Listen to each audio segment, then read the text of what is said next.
Assalamualaikum warahmatullahi wabarakatuh. Waalaikumsalam warahmatullahi wabarakatuh. Alhamdulillah wassalatu wassalamu ala sayyidina Rasulillah sayyidina wa maulana Muhammad ibn Abdullah wa ala alihi wa sahbihi wa mawala.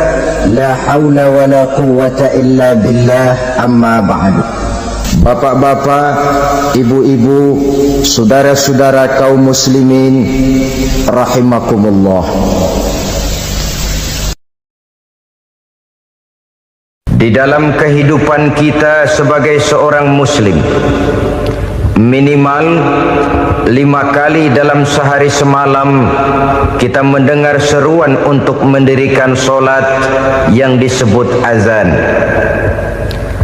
Ada kalimat menarik di dalam kalimat azan itu, yakni seruan hayya 'alal falah, marilah menuju kepada keberuntungan, marilah meraih kemenangan. Seruan ini adalah kecenderungan dari setiap manusia, apapun warna kulitnya. Artinya, setiap orang dalam hidup selalu ingin meraih dan mencari kemenangan. Kemenangan akan melahirkan kepuasan batin, dan kepuasan batin memberikan kebahagiaan. Sedangkan kekalahan melahirkan penderitaan batin, dan penderitaan batin menjerumuskan seseorang di dalam berbagai bentuk kerugian. Jikalau inilah seruan azan, maka masalahnya ialah apa yang menyebabkan kita meraih kemenangan. Al-Quranul Karim memberikan tuntunan dan ajaran kepada kita bahwa orang-orang yang memperoleh kemenangan itu tidak lain adalah orang-orang yang bertakwa. Hanyalah mereka yang bertakwa kepada Allah Subhanahu wa ta'ala pada akhirnya akan tampil sebagai pemenang. Lalu siapa orang yang bertakwa itu? Dijelaskan dalam awal-awal Al-Baqarah, orang yang bertakwa yang akan meraih kemenangan. Pertama, alladzina yu'minuna bil ghaib, yaitu orang-orang yang beriman kepada yang gaib. Percaya bahwa ada alam yang gaib, alam yang abstrak, alam yang tidak bisa dijangkau oleh salah satu daripada panca indera kita.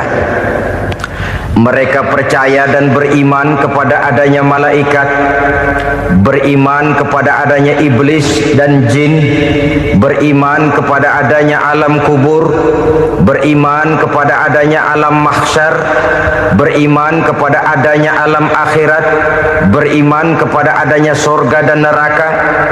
Beriman bukan cuma sekedar beriman dalam ucapan bibir saja, tetapi beriman yang nilai iman itu mampu mewarnai gerak dan gaya hidupnya.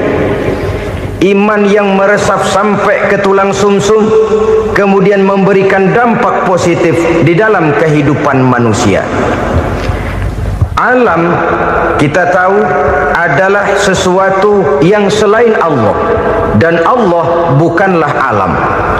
Apapun namanya selain daripada Allah, itu adalah alam. Alam pada hakikatnya terbagi menjadi dua. Ada alam syahadah, alam nyata, alam konkret, alam yang bisa dijangkau oleh salah satu indera kita. Kemudian ada alam ghaib, alam yang tidak bisa dijangkau oleh panca indera kita, alam metafisika, alam abstrak, alam yang wajib kita imani keberadaannya. Kita percaya bahwa malaikat itu ada. Kita percaya kepada jin, bahwa jin itu ada. Kita percaya kepada adanya iblis dan setan.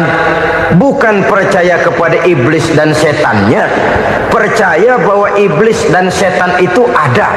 Itu termasuk salah satu daripada sifat orang yang bertakwa kepada Allah. Saudara-saudara kaum muslimin rahimakumullah, kecenderungan pembangunan yang lebih bersifat materialistis, biasanya menggeser aspek kehidupan rohani.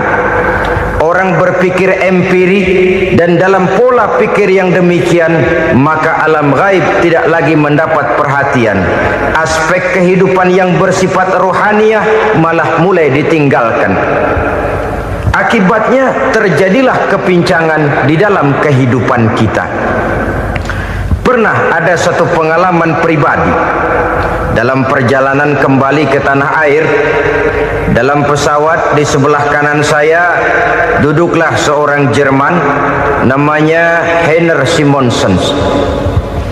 Iseng saya ajak kenalan, saya ajak ngobrol, saya tanya dia. Saya bilang, Mas Heiner ini, kalau pesawat yang kita tumpangi ini jatuh ke bawah, kira-kira apa yang bakal terjadi, Mas? Dia bilang, kita semua akan mati. Begitu? Iya. Oke. Apa itu mati? Tanya saya. Dia bilang, untuk tahu apa itu mati, kita harus tahu lebih dahulu apa itu hidup. Saya pikir nih bule bisa ngomong juga. Baiklah kata saya. Apa hidup menurut Anda itu? Oh, hidup itu dia bilang, kalau seluruh anggota badan kita bekerja secara normal, paru-paru memompa darah secara normal, jantung berdetak secara normal, sel-sel tubuh bekerja secara fit, dan organisme tubuh hanya mau bekerja secara normal, dia bilang, kalau kita memberi makan yang cukup, menu yang teratur, dan gizi yang lengkap. Saya bilang, kesimpulannya apa, Ner? Dia jawab, hidup adalah dari tangan ke mulut. Life is from the hand to the mouth, kata dia. Hidup adalah dari tangan ke mulut. Jadi masalah hidup tidak lebih daripada masalah isi perut. Orang pergi pagi, pulang sore, peras keringat, banting tulang, perut yang dibelain. Saya bilang, you are wrong. Sampean salah, Ner. Kamu orang Islam bukan? Bukan. Pantas. Kenapa saya salah? Dia bilang, ya jelas salah. Salahnya di mana? Kamu ini manusia. Kalau hidup cuma dari tangan ke mulut, saya bilang, kambing di kampung saya juga begitu pikirannya, Ner. Itu kambing di kampung saya, asal perutnya kenyang, sudah hidup dia. Perkara besok bagaimana, lusa prospeknya macam mana, bulan depan ada apa, kambing nggak pernah mikir. Di kampung saya kambing juga pikirannya begitu. Kamu Kristen ya? Tadinya. Loh kok tadinya, lalu apa sekarang kamu ini? Dia bilang, sekarang saya netral. Saya tidak beragama, tapi saya percaya kepada Tuhan sebagai pencipta alam. Saya ingat benar dia bilang, I haven't any religious, but I believe to God as the creator of the world. Kenapa bisa netral begitu, Ner? Habis saya bingung katanya. Islam bilang Islam baik, Kristen bilang Kristen baik, Hindu Buddha bilang Hindu Buddha baik, semua agama baik. Saya netral sekalian, nggak beragama. Yang penting saya percaya kepada Tuhan. Saya bilang, Ner, kamu ini kayak orang mau beli celana, lalu bingung. Yang satu bilang Levi's bagus, yang satu bilang Blue Jean hebat, yang satu bilang Wool England hebat. Celana ini hebat, celana itu bagus, celana ini hebat. Semua celana bagus, kamu bingung. Akhirnya netral, tidak pakai celana.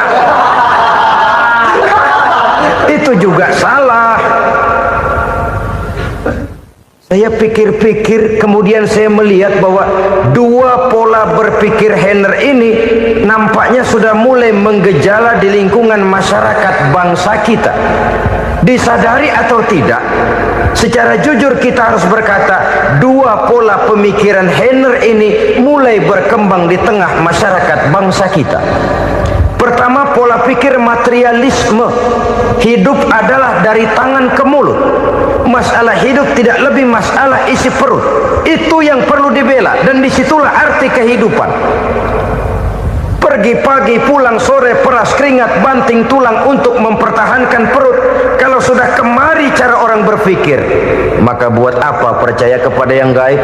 Untuk apa sholat? Untuk apa puasa? Untuk apa zakat? Untuk apa menghadiri majelis taklim? Tanpa kepercayaan kepada yang gaib, hidup berjalan menurut alur empiris dan materialis. Kalau sudah ke sana cara orang berpikir, biasanya orang lalu cenderung menghalalkan segala cara. Hanyalah orang yang percaya bahwa akhirat ada, hanyalah orang yang percaya bahwa alam kubur itu ada, hanyalah orang yang percaya bahwa malaikat itu ada, hidupnya akan lebih terarah dan terkendali.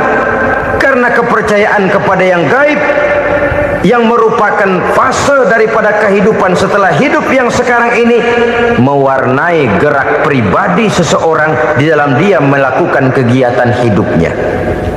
Pola berpikir materialisme, disadari atau tidak, mulai menggejala di lingkungan masyarakat bangsa kita. Hidup tidak lebih dari urusan tangan ke mulut, mulut ke tangan, tangan ke mulut. Asal perut sudah kenyang, hiduplah sudah. Perkara bagaimana prospek hari yang akan datang, bagaimana akhirat, tidak jadi persoalan. Ini yang oleh Nabi diperingatkan, ad-dunya sijnul mu'min wa jannatul kafir. Dunia adalah penjara bagi orang beriman dan surga bagi orang kafir. Dulu di zaman Belanda hadis ini pernah disalah tafsirkan, disalah artikan, digunakan sebagai senjata untuk mengkebiri dan membuat impoten umat Islam. Sudahlah umat Islam gak usah macam-macam, kata Belanda. Dunia ini kan penjara buat orang Islam, surga buat orang kafir. Di penjara jangan bertingkah.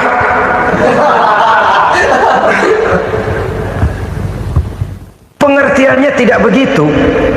Dunia adalah penjara bagi orang mukmin. Artinya dalam kehidupan dunia seorang mukmin tidak bebas memperturutkan hawa nafsunya. Dipenjara hawa nafsunya itu. Sebaliknya surga bagi orang-orang kafir. Buat orang kafir surgalah dunia ini. Mereka bebas memperturutkan hawa nafsunya, dilarang tidak terlarang, dicegah pun tidak tercegah. Mereka hidup menurut alur bisikan nafsu mereka sendiri. Kemudian bila ajal datang, maut merenggut nyawa, selesailah surganya sampai di situ. Maka bagi orang-orang yang tidak percaya kepada adanya akhirat, kepada adanya alam gaib, surganya sebatas umurnya. Sekali lagi, surganya sebatas umurnya. Bila umur selesai, ajal pun datang merenggut nyawa, selesailah sudah surganya sampai di situ. Alangkah pendeknya perjalanan orang-orang yang tidak percaya kepada alam gaib ini. Bagi kita mukmin, jikalau kita mampu memenjarakan hawa nafsu, kita bisa bahagia di dunia ini. Dan Islam memang tidak menyuruh kita sengsara di dunia. Raih dunia, kejar dunia, gapai dunia sebagai alat untuk mencapai kebahagiaan di akhirat nanti. Hidup adalah satu perjalanan panjang yang terbentang sejak kita terlahir dari alam rahim sampai kepada alam akhirat nanti. Andai kata kita gagal meraih kebahagiaan di dunia, toh kita masih punya akhirat. Tapi jangan jadi dalil yang melemahkan semangat. Biarin dah kita di dunia kebelangsak, yang penting akhirat. Akhirnya dunia benar-benar kebelangsak. Bagaimana dunia ini bisa kita raih, dan bagaimana meraih dunia untuk menunjang kepentingan akhirat nanti. Yang kedua, dari pikiran Heiner yang saya lihat menggejala di lingkungan masyarakat bangsa kita, timbulnya manusia-manusia netral. Seolah-olah Tuhan yes, agama no. Sama Tuhan percaya, agama ogah. Tuhan ngangguk, giliran agama godeng. Padahal hampir dalam setiap ayat dalam Quran, kata-kata amanu biasanya bergandeng dengan wa amilus sholihat, iman dan amal soleh. Ini sebagai isyarat Tuhan dan agama jangan pernah dipisah-pisah.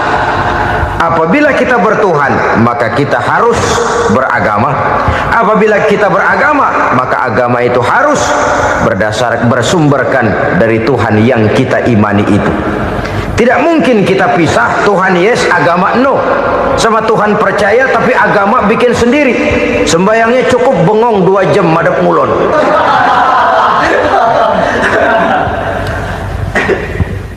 Saudara-saudara kaum muslimin rahimakumullah. Jadi dengan demikian, agama yang kita akui merupakan unsur mutlak di dalam pembangunan sekarang ini, merupakan bagian dari kehidupan yang menuntun kita bahwa di balik alam nyata ini, di balik alam syahadah ini ada alam gaib. Dan mudabbir, murabbi, yang mengatur, yang menguasai, yang memelihara baik dia alam nyata, baik dia alam gaib, tidak lain adalah Allah Subhanahu wa ta'ala. Di sana ada satu super power, satu maha kekuatan yang kita perlu bersandar kepadanya. Sebagai makhluk nyata yang hidup di alam nyata, berbuatlah secara nyata sebagaimana harusnya kita berbuat. Karena Islam jelas bukan agamanya orang pemalas. Islam jelas bukan agamanya orang yang mengajarkan setelah selesai sholat boleh duduk, nggelenggem ayam-ayam, ndelohom, menghitung bintang di langit sambil menunggu keajaiban. Tidak. Islam adalah agama yang mengajarkan apabila sholat sudah selesai kamu kerjakan, bertebaranlah di permukaan bumi, cari karunia Tuhanmu. Jangan hidup berpangku tangan menunggu keajaiban, karena hidup bukan undian. Jangan berharap untung besar tanpa mau peras keringat. Tapi di sebalik itu toh kita juga harus yakin bahwa di sisi usaha nyata yang kita lakukan ada satu super power, satu maha kekuatan gaib yang menentukan berhasil dan tidaknya usaha kita. Kepercayaan kepada hal semacam inilah yang mendorong kita untuk mempunyai sandaran vertikal, agar jikalau usaha ini berhasil, kita tidak lupa diri dan lupa daratan. Jikalau usaha ini gagal, kita tidak putus asa dan buruk sangka, tidak cupik pandangan dan sempit hati, tapi mampu melihat persoalan dengan kacamata putih sambil husnuzon kepada Allah Subhanahu wa ta'ala. Kita percaya malaikat itu ada. Ada yang namanya Raqib dan Atid, mengawasi gerak hidup kita sampai kepada gerak hati kita. Ini memberikan sugesti agar kita berhati-hati. Tidak sejengkal tanah pun kita bisa berlindung dari pengawasan Raqib dan Atid. Ada Munkar Nakir yang akan menyoal kita di alam kubur. Ada malaikat Malik, penjaga neraka. Ada malaikat Ridwan yang menjaga surga. Kita percaya kepada adanya jin, kita percaya kepada adanya setan, iblis. Percaya kepada adanya, bukan mempercayai si setan, si iblis lalu menjadikannya sebagai teman. Tidak. Percaya bahwa mereka itu ada dan merupakan makhluk Allah yang gaib yang diciptakan Allah Azza wa Jalla. Kepercayaan kepada alam gaib memberikan motivasi terhadap gerak lahir manusia, sehingga dengan motivasi kepercayaan kepada yang gaib, gerak lahir jadi lebih terarah, jadi lebih terpelihara. Pernah seseorang bertanya, "Pak, apakah adanya akhirat bisa dibuktikan secara ilmiah?" Saya bilang tidak bisa, tidak bisa. Kenapa? Karena yang berangkat nggak pernah pulang kembali lagi. Kalau dia pulang kemari bisa kita tanya bagaimana enak di sono. Cuma secara moral saya katakan, lebih beruntung orang yang percaya kepada akhirat daripada yang tidak. Sekarang saudara percaya akhirat ada, lalu saudara baik-baik di dunia, sholat, puasa, zakat, menolong orang lain, menebarkan kebajikan. Saudara mati, andai kata akhirat tidak ada, toh dalam hidup saudara sudah berbuat baik, paling tidak nama saudara akan dikenang sebagai orang baik. Sebaliknya, saudara percaya, kata saya, bahwa akhirat tidak ada, lalu hidup semau-maunya, tenggelam dalam maksiat dan munkarat, menentang Allah, tidak mau ruku dan sujud. Lalu saudara mati, kemudian akhirat ada. Ayo, mau apa? Bekal tidak punya.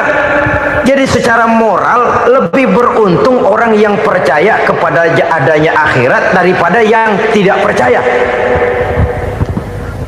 Dan itu alam gaib yang tidak bisa dibuktikan secara eksakt. Jangankan untuk membuktikan seperti itu, dalam kehidupan sehari-hari saja yang kita rasakan tidak selalu berbentuk toh. Angin, bagaimana sih bentuknya angin? Kita tidak tahu. Merah, buktinya kalau dikerok merah. Yang merah itu kulit, yang kulit kita bukan anginnya. Sakit, rasa sakit itu ada, tapi bagaimana bentuk sakit kita nggak pernah tahu. Kalau kita makan cabai pedas, bagaimana bentuk pedas itu tidak ada, tapi rasa ada. Bentuk pedas hijau, cabenya bukan pedasnya. Tidak semua yang kita rasakan bisa kita gambarkan dalam bentuk yang konkret. Oleh karena itu, sekali lagi bahwa kepercayaan kepada alam yang gaib mampu memberikan satu sugesti yang menata kehidupan seseorang lebih lurus, lebih terarah, dan lebih terkendali. Maka wajar kalau kepercayaan kepada yang gaib mengantarkan seseorang untuk meraih kemenangan. Kenapa? Dia percaya kepada yang gaib, bahwa akhirat ada, bahwa alam kubur ada, bahwa pertanggungan jawab itu ada. Maka dia lalu tidak hidup saenae udele dewe itu loh. Tidak hidup menurut seleranya sendiri, terarah, teratur. Ini cirinya yang pertama, orang bertakwa yang akan meraih kemenangan, mereka beriman, mereka percaya kepada yang gaib. Bahkan hal-hal konkret saja selalu berangkat dari yang gaib. Saudara-saudara, para remaja, para pemuda sekarang ini tidak pernah tahu toh siapa yang akan jadi teman hidup saudara. Kita bisa saja ngerancang, mentargetkan, tapi toh akhirnya yang namanya jodoh bukan kekuasaan kita. Rezeki di luar kemampuan kita. Begitu juga ajal. Maut, jodoh, ajal adalah contoh-contoh konkret bahwa pada akhirnya yang gaiblah yang menentukan. Bertahun-tahun ngelancong, emang jodoh seret nggak jadi.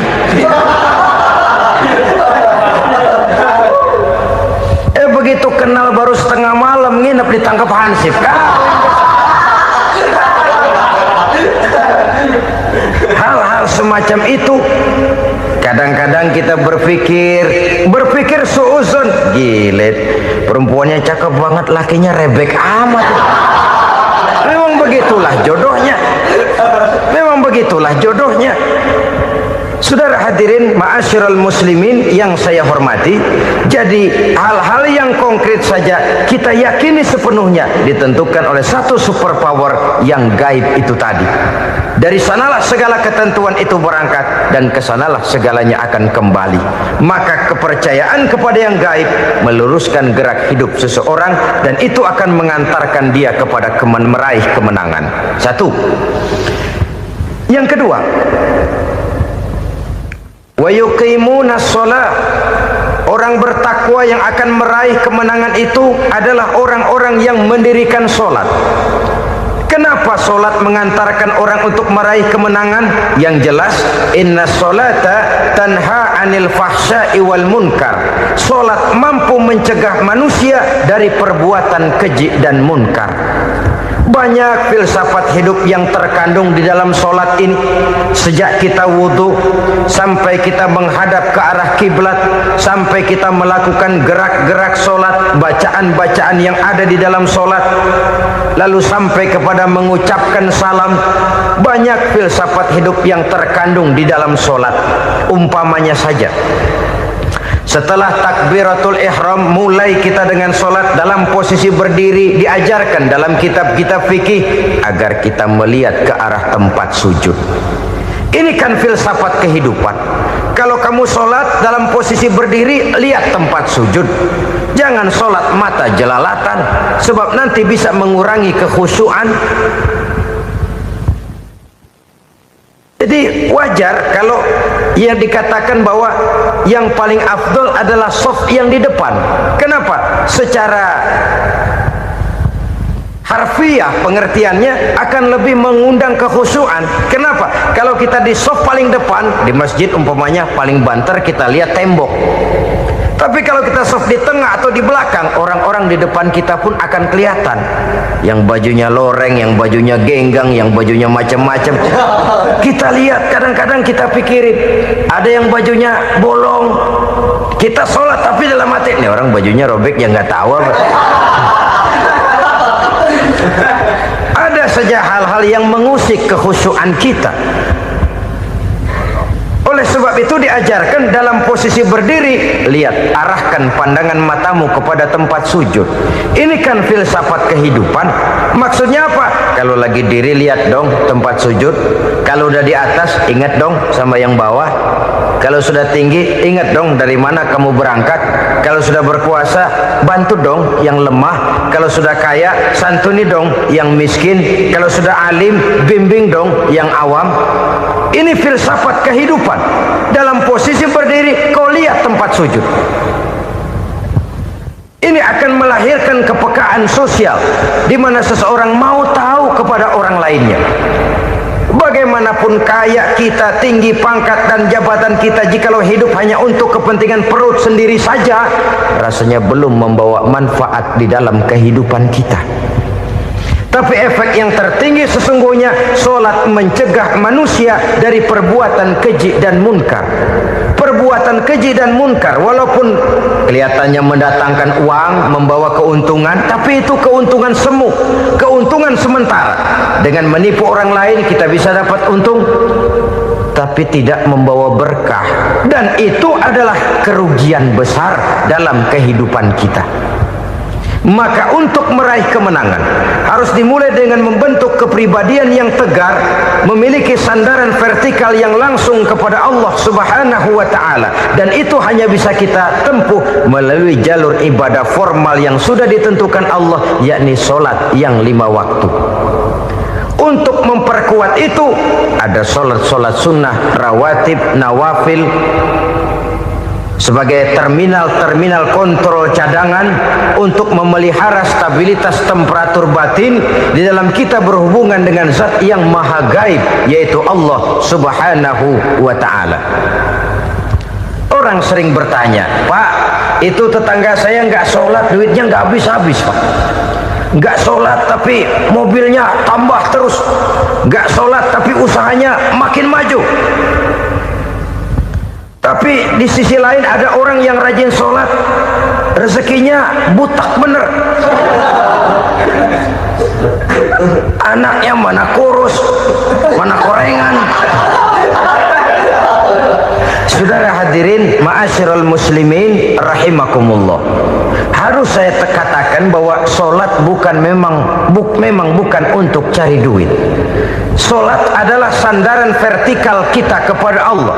Sedangkan soal rezeki itu berkaitan dengan sifat Allah maha pengasih dan maha penyayang. Allah maha pengasih, siapapun dikasih kalau mau usaha. Allah maha penyayang, tidak semua orang disayang oleh Allah Azza wa Jalla. Dan belum tentu banyak harta itu merupakan nikmat. Mungkin juga istidraj. Artinya istidraj itu dikasih tapi diambulin, kalau bahasa Betawinya itu. Dikasih tapi diambulin, itu bukan merupakan nikmat sesungguhnya, lebih merupakan azab dari Allah Subhanahu wa ta'ala.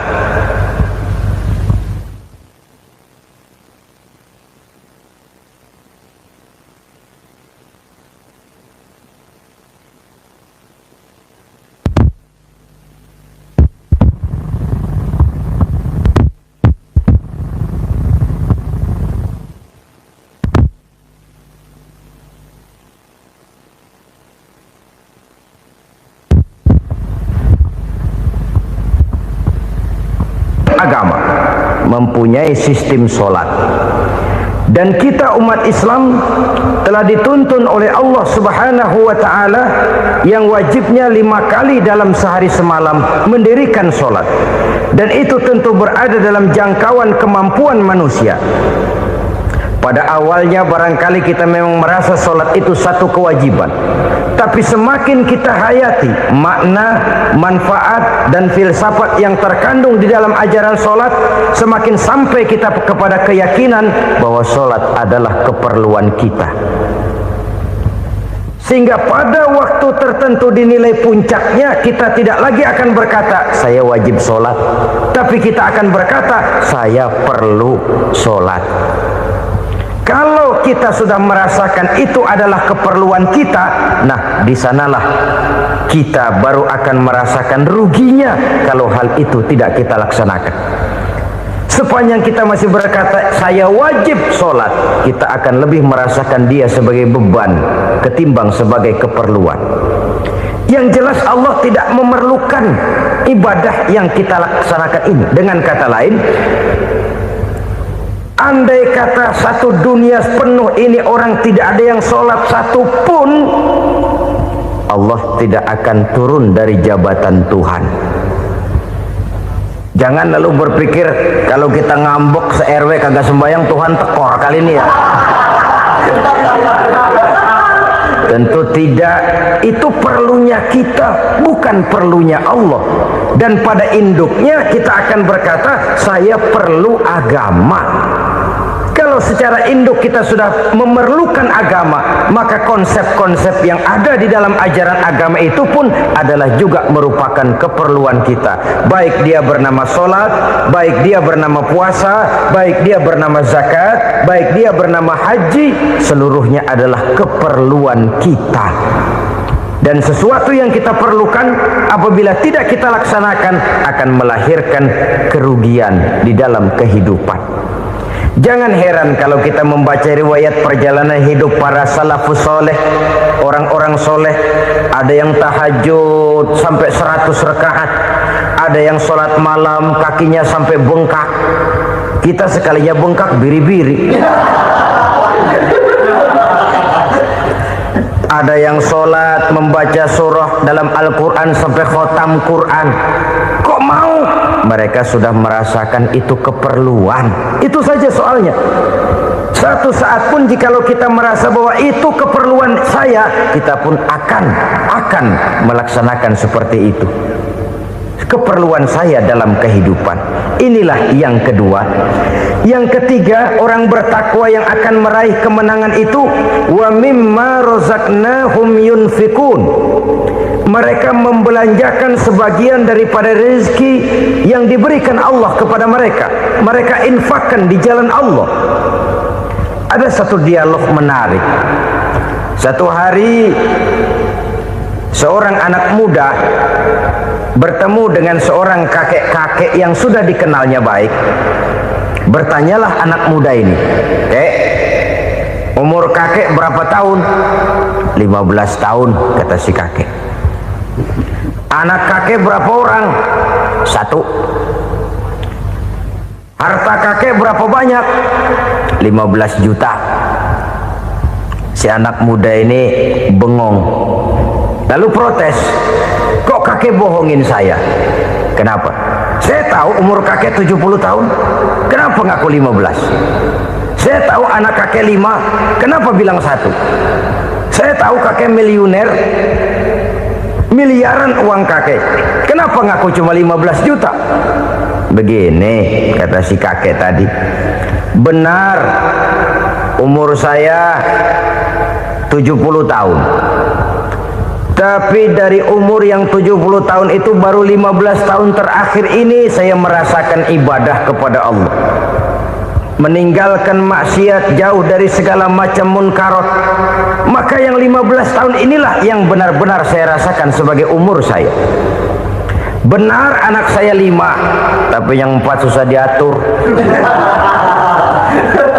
Cuman 1 rasanya nih yang bakal jadi si buah hati belahan jantung berlanjut cerita penerus sejarah. Cuma 1 ini yang saya harapkan, yang akan jadi anak soleh, yang akan membuat saya menerima pensiunan pahala. Kalau yang 4 apek dah, nggak ada harapan. Yang 1 nyekek botol mulu. Oh begitu, iya. Lalu kenapa kakek bilang harta kakek pakai cuma 15 juta padahal saya tahu kakek uangnya miliaran, depositonya banyak. Ya karena 15 juta itulah yang saya ingat yang pernah saya belanjakan di jalan Allah. Saya merasa itulah harta saya yang sebenarnya. Yang miliaran yang saya simpan di bank kelak kalau satu saat saya mati akan jadi rebutan di antara anak-anak saya. Ya kalau anak saya soleh kayak yang satu ini. Kalau yang 4 tadi udah tulen dia bakal berantem dah berebut tuh. Jadi 15 juta yang saya belanjakan di jalan Allah inilah yang saya merasakan benar-benar harta saya yang sesungguhnya. Dialog ini patut menjadi bahan renungan kita bersama. Diberikan kita umur 40, 50, 60, 70, 80. Berapa tahun dari umur yang diberikan itu yang jalan mulus, yang kita gunakan untuk melaksanakan ibadah. Banyak harta kita simpan di bank, di lemari, di dompet, di tas. Tapi berapa yang sudah kita depositokan di jalan Allah yang akan menemani kita di hari kita kembali nanti. Maka orang bertakwa yang akan meraih kemenangan, wa mimma razaqnahum yunfikun, mereka membelanjakan sebagian dari rezeki yang diberikan Allah di jalan Allah Subhanahu wa ta'ala.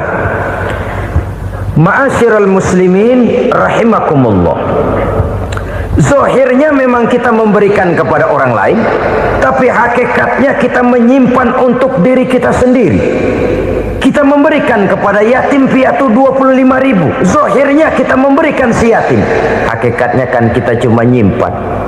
Saya berikan titip kepadamu, ini untuk saya di akhirat. Kau boleh belikan baju, kau boleh belikan untukmu makan, kau boleh bayarkan sekolahmu. Ini untuk saya. Hakikatnya kita nyumbang masjid 1 juta, zahirnya kita berikan kepada panitia masjid, tapi hakikatnya kan cuma titip 1 juta ya untuk saya di alam kubur nanti. Silahkan kau boleh belikan semen, ini uang, belikan besi, belikan pasir. Saya cuma sekedar titip untuk kepentingan saya. Hakikatnya kita cuma sekedar menitip. Sebagaimanapun pada hakikatnya, apapun yang kita miliki dalam kehidupan kan cuma sekedar hak guna pakai, bukan hak milik mutlak. Harta kita, rumah kita, kendaraan kita, kebun kita, pabrik kita, hak guna pakai saja. Hak milik mutlak cuma untuk Allah Subhanahu wa ta'ala. Saudara-saudara kaum muslimin rahimakumullah. Ini yang ketiga. Kemudian yang keempat, orang-orang bertakwa yang akan meraih kemenangan, allazina yu'minuna bima unzila ilaika. Mereka yang beriman, mereka yang percaya kepada apa yang telah diturunkan kepadamu Muhammad, ay Al-Quran, yakni Al-Quranul Karim. Setelah percaya kepada yang gaib, mendirikan solat, kemudian menginfakkan sebagian dari rezeki yang diberikan Allah, mereka juga lalu percaya kepada yang diturunkan terhadap Nabi, yaitu tidak lain Al-Quranul Karim. Sekali lagi di sini, percaya bukan hanya sekedar percaya saja, tetapi percaya lalu menjadikan Al-Quran itu sebagai pedoman hidup. Sebab memang Al-Quran itu adalah GBHM, garis-garis besar haluan muslim. Apa yang harus kita lakukan, apa yang harus tidak kita lakukan, bagaimana mestinya kita bertingkah laku dan berbuat, seluruhnya tercantum di dalam Al-Quranul Karim. Itu sebabnya ketika satu hari Aisyah ditanya bagaimana akhlak Rasul, beliau menjawab, kana Rasulullah sallallahu alaihi wasallam khuluquhul Quran. Akhlak daripada Rasulullah tidak lain adalah Al-Quran. Jawaban simpel ini memberikan gambaran bahwa keseluruhan daripada konsepsi Quran sudah diterjemahkan dalam kehidupan Rasulullah sallallahu alaihi wasallam. Karena kita tahu akhlak adalah keseluruhan dari gerak hidup manusia. Sejak ia berpribadi, berumah tangga, bertetangga, bermasyarakat, sampai kepada berbangsa dan bernegara, Al-Quran tetap memberikan sentuhan nilainya. Oleh karenanya, orang-orang yang bertakwa adalah orang-orang yang menjadikan Al-Quran sebagai pedoman dalam kehidupannya. Dan kita yakini Al-Quran diturunkan kepada Nabi Muhammad bukan merupakan produk Nabi Muhammad. Isi dan redaksinya langsung dari Allah Subhanahu wa ta'ala. Kemudian cirinya yang kelima, orang bertakwa yang akan meraih kemenangan itu, wa ma unzila min qablika.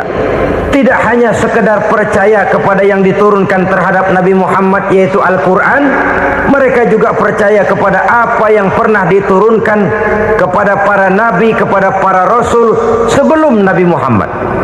Percaya kepada adanya suhuf, percaya kepada adanya Taurat, percaya kepada adanya Injil, percaya bahwa Allah dahulunya sudah menurunkan Taurat kepada Musa, percaya bahwa Allah sudah menurunkan Injil kepada Isa, percaya Injil ada, Taurat ada, diturunkan Allah untuk Isa dan Musa, tetapi tidak wajib mengamalkannya karena kita sudah diberikan Al-Quranul Karim.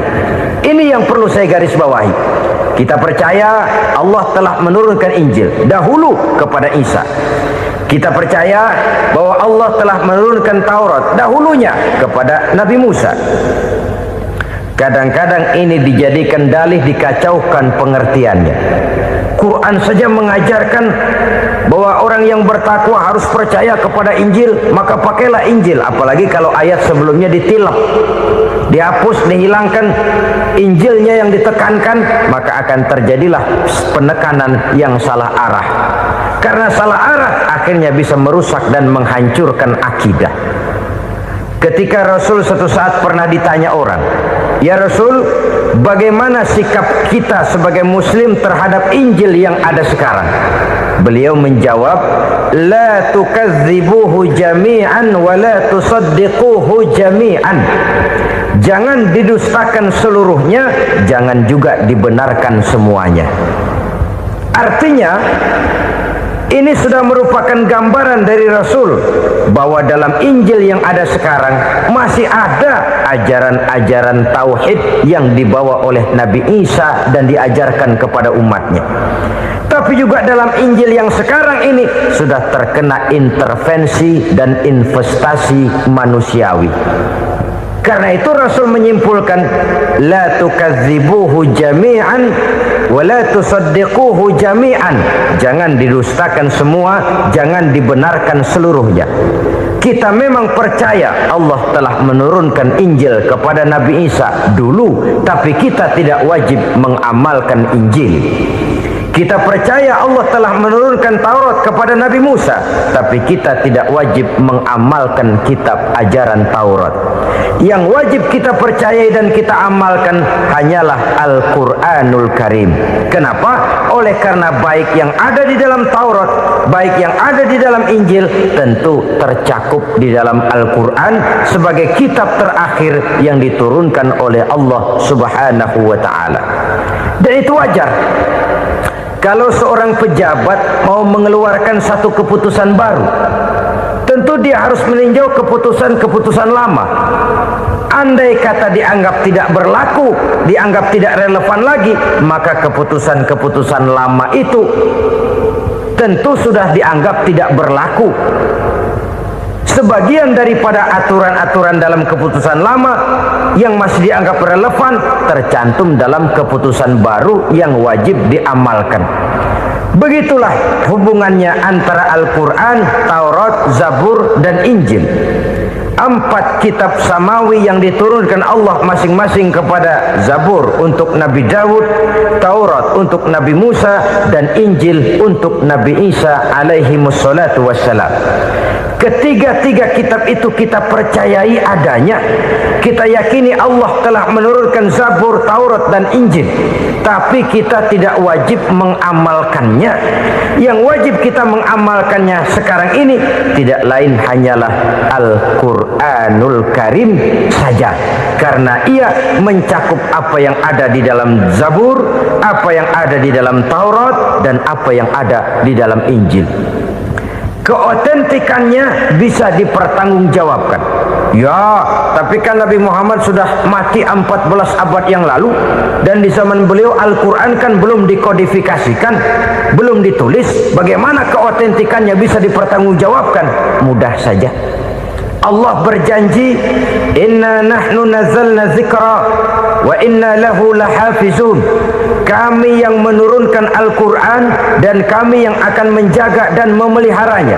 Allah turunkan Quran, Allah menjaganya. Bagaimana cara Allah menjaga Al-Quran itu? Banyaknya orang-orang yang hafaz Al-Quran.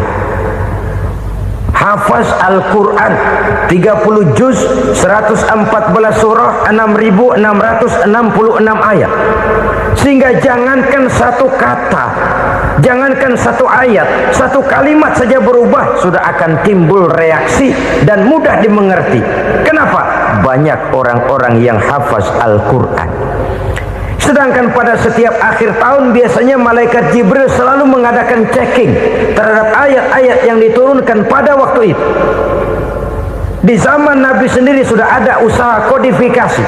Dan yang lebih luar biasa lagi, sampai hari ini tidak seorang pun mampu membuat satu ayat saja semacam Al-Quran.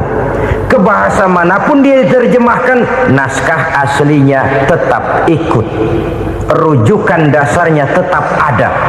Berdasarkan itu, maka tidak mungkin terjadi penyelewengan terhadap atau pemalsuan terhadap ayat-ayat Al-Quranul Karim. Kesuciannya, keotentikannya, kemurniannya bisa dipertanggungjawabkan. Ma'asyiral muslimin rahimakumullah. Oleh karenanya, konsepsi dasar daripada ajaran Islam ini memang tidak lain adalah Al-Quran dan Sunnah. Isi daripada agama Islam yang merupakan iman, Islam dan ihsan, konsepsi dasarnya tidak lain adalah Al-Quran dan Sunnah Rasulullah Sallallahu Alaihi Wasallam. Maka yang kita perlukan sekarang ini adalah terjemahan Al-Quran di dalam kehidupan kita. Dengan demikian, maka gaya kehidupan yang lebih Qurani itulah yang kita dambakan. Kita perlu memang terjemahan Quran dalam bahasa Inggris, dalam bahasa Belanda, dalam bahasa Jepang, tapi yang lebih kita perlukan adalah terjemahan Quran di dalam kehidupan kita. Konsekuen, tidak memanipulasi, ringan sama kita jinjing, berat sama kita pikul. Jangan kalau lempengan ayat Quran tuh kira-kira enak diamalin, keras teriakan kita. Giliran kira-kira ayat Quran itu mukul kepala kita sendiri, diam kita. Itu ciri yang pernah disindir Allah dalam awal-awal Baqarah juga. Ciri beragamanya orang yang munafik. Kullama adha'a lahum masyawfi, kata Allah, wa iza azlama alaihim qamu. Apabila terang mereka jalan, apabila gelap mereka berhenti. Artinya, kalau kira-kira di Islam nguntungin, rame-rame pada teriak Islam. Tapi ketika diminta untuk berjuang, ketika dituntut untuk berkorban, rame-rame mengundurkan diri. Nasib agama tidak ubahnya seperti daun pisang yang dikait orang di tepi jalan lantaran tak berpayung di ketika hari hujan. Manakala hujan usailah sudah, daun itu pun dicampakkan di tepi jalan, diinjak pula orang nan lalu. Artinya, orang menjadikan agama cuma sebagai lipstick, decoration only, tidak konsekuen. Hanya pada saat-saat kelihatannya Islam membawa keuntungan, rame-rame orang teriak-teriak tentang Islam. Tapi jikalau diminta berjuang, jikalau dituntut untuk berkorban, biasanya rame-rame juga mengundurkan diri. Jangan heran kalau mayoritas hitungan kita, tapi minoritas peranan kita. Kuantitas kita dalam jumlah, tapi dalam kualitas kita lebih sering jadi penonton daripada jadi pemain. Padahal itu sangat tidak boleh terjadi. Umat Islam di Indonesia harus bangkit. Umat Islam di Indonesia harus sadar akan keberadaannya. Tidak boleh hanya jadi penonton berpangku tangan, karena memang agama kita juga mengajarkan untuk konsekuen di dalam menjabarkan ajaran-ajaran daripada agama kita. Kita sering jatuh menjadi umat yang lemah oleh karena kita ini tidak pandai menggalang kebersamaan yang diakibatkan tidak konsekuennya kita. Diistilahkan bahwa umat Islam di dalam menggalang kebersamaannya itu harus seperti orang main sepak bola. Saudara-saudara kan tahu orang main sepak bola itu. Orang main sepak bola, kalau pertandingan belum dimulai sih silakan saja kumpul di luar lapangan, atur strategi yang baik. Tapi kalau pertandingan sudah dimulai, turun ke lapangan hijau, jangan kumpul terus. Ada sepak bola gotong royong, mundur rame-rame, depan ke depan kumpul melulu mainnya. Kalah. Orang main sepak bola itu ya harus ada penyerang tengah, harus ada penjaga gawang, harus ada strikernya, harus ada kiri luarnya, kanan dalamnya yang jadi backnya. Posisi boleh bermacam-macam, tapi yang penting saling ngoper untuk menggolkan gawang lawan. Begitulah umat Islam ini. Boleh ada yang jadi pejabat, boleh ada yang jadi pengusaha, boleh ada yang jadi petani, silakan ada yang jadi seniman, ada yang jadi penyair, ada yang jadi artis sekalipun. Tapi kalau sudah berhasil menguasai bola, jangan lupa operannya. Operan itu yang langka. Kita ini muslim kadang-kadang kalau sudah memegang menguasai bola, kalau belum mau mampus, belum mau ngoper. Nanti kalau sudah nggak punya bola baru mau ngoper. Kalau sudah dengar-dengar mau dekat pensiun baru mau jihad, baru mau berjuang, baru mau ngurus pesantren. Tanda tangan sudah tidak laku, memo sudah tidak dihargai, baru mau berjuang. Kemarin kemana mas? Kita tidak pandai memanfaatkan posisi. Dengan kata lain, kalau kembali kepada persoalan kita, konsekuensi kita terhadap agama yang kita anut ini belum ideal. Kita masih lebih sering berislam ini pada saat-saat yang menurut perhitungan kita membawa keuntungan. Tapi kalau diminta berjuang, dituntut berkorban, yang itu pun hakikatnya adalah untuk kepentingan kita juga. Allah tidak pernah menuntut kita untuk jihad bagi kepentingan Allah, itu tidak. Berjuang menegakkan agama Allah, apakah untuk kepentingan Allah? Tidak. Untuk kepentingan kita. Sebab nilai-nilai jihad itu pada akhirnya akan membawa kita kepada suatu kebahagiaan. Setidaknya kalau tidak di dunia, tentu di akhirat sebagai syahid. Oleh karena itu, pada bagian akhir ini saya ingin mengajak, marilah kita konsekuen. Sekali kita berkitabkan Al-Quranul Karim, mari dia kita jadikan pedoman. Jangan cuma kita jadikan sebagai penghias dinding, pelengkap rumah, bahwa di rumah kita ada Al-Quran, tapi yang baca kecoa. Habis pada bolong tuh Quran. Yang penting kan punya Quran. Ditaruh di pintu rumah, biar apa? Biar kuntilanak kagak masuk katanya. Ya, apa itu nasib Quran? Cuma kerjanya jaga pintu, ngusir kuntilanak, ngusir memedi. Bagaimana kita hidup menurut tuntunan Al-Quran? Kadang-kadang tidak pernah menjadi masalah bagi kita. Maka bagaimanakah Al-Quran akan mungkin membawa keberkahan dalam hidup kalau ajarannya kita injak-injak dalam keseharian kita? Mewujudkan gaya hidup yang lebih Qurani, itulah yang akan kita rintis di dalam kehidupan kita, bertahap, step by step, menurut kemampuan yang ada pada kita. Jika jalan ini tidak bisa kita selesaikan, percayalah akan ada generasi penerus yang akan melanjutkan usaha dan cita-cita mulia itu. Jadi percaya kepada Taurat, percaya kepada Injil, sekadar percaya Allah dahulunya sudah menurunkan itu, tapi kita tidak wajib mengamalkannya. Kenapa? Generasi Injil masa berlakunya sudah kedaluarsa. Taurat masa berlakunya sudah kedaluarsa. Injil pernah berlaku untuk orang Nasrani di zaman Nabi Isa.